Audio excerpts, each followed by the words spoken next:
Hey, this is Heidi Dawson. If you love all things health and wellness and style of any kind, hang out here with me each week. I'm obsessed with never-ending improvement, and it's all in an effort to help each one of us live a wildly successful lifestyle.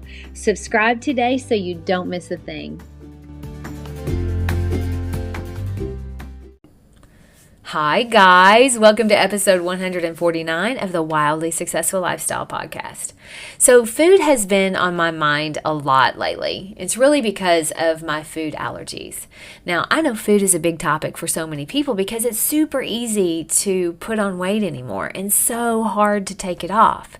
It takes a lot of discipline, but I think there's a little more to it as well. We travel with a group of friends several times a year. I mean, it's so much fun and the dynamic is great. In the past, when we've traveled with them, our diet has changed quite a bit, especially if we're staying somewhere where there's a lot of food around that we don't normally eat, like cookies and pound cake and chips. It's really hard to say no to something when it's in front of you 24/7. It is for me anyway. But I have this one friend who has so much discipline around food. She'll literally eat like 3 chips and stop. Who does that? Not me. Homemade cookies laying around? No problem for her. She made half a cookie. I'm always in awe of her discipline. Now, I have discipline, but my discipline is different. Yes, my friend has discipline to not overeat when there's food around, but there's another type that is equally important. It's the discipline to not buy it in the first place. The discipline to not keep it around the house, knowing not to put yourself in situations where you'll be tempted, or preparing in advance if you know you're going to be somewhere. Don't go hungry, or at least have a snack that you can eat that won't tempt you. At our house, we don't keep any food around that isn't healthy. That's discipline too. It's my version of discipline. We absolutely don't keep food in the house that I'll be tempted to eat at 3:30 in the afternoon. That's my danger zone. I keep veggies that I can snack on in my line of sight. I have a good friend that keeps snap peas and cherry tomatoes on her island in a bowl, which I've now started doing because of her. And it keeps you nibbling on healthy whole food snacks, which fill you up because your body's getting nutrition. Instead of reaching for short-term instant gratification fix that comes from sugar, which ultimately just makes you crave more sugar. And you know that vicious cycle. And I know some of you are going to say, well, you don't have kids, so you don't have to keep food around. But do you really have to keep it around? I grew up in a big family, and my mom never allowed us to have that food.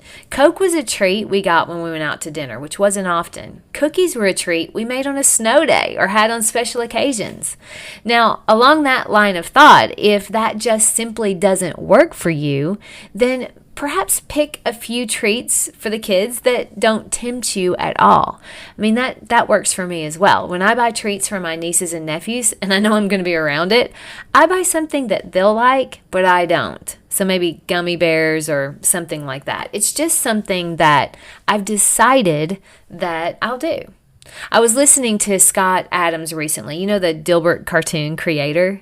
Anyway, he was talking about the difference between wanting something and deciding on something. You want to lose weight, or you want to start exercising. You want something, but have you decided you're going to do it?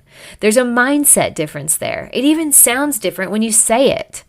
I want to lose 10 pounds versus I've decided to lose 10 pounds. Deciding feels like there's no other option. I even looked up those 2 words just to see the different meanings, and decided means certain, obvious, and unquestionable. Wanting means having a strong feeling, a wish, or desire. So you see, when you have decided to do something, it's done. Really, the point is to find something that works for you and decide to do it. Different things work for different people. You may not have the same discipline as your friend, but you have discipline. Just find what it looks like for you. And it'll be hard at first. But like everything else, once you do it a few times, it gets easier and easier as you become more confident. You just got to get past those first few times. And once you've been doing it for a while, it becomes a habit. My challenge to you this week is to think about the areas in your life where you have discipline. Maybe you get to work on time every single day. What drives that? And how can you use that same discipline in the areas where you may be having some trouble? Success leaves clues, and my bet is you have more discipline than you think. I love you guys, and I'll talk to you in a few days. Don't forget to subscribe and share with your friends, because we're just going to keep going bigger and better places together, and I love that about us. Talk to you in a few days.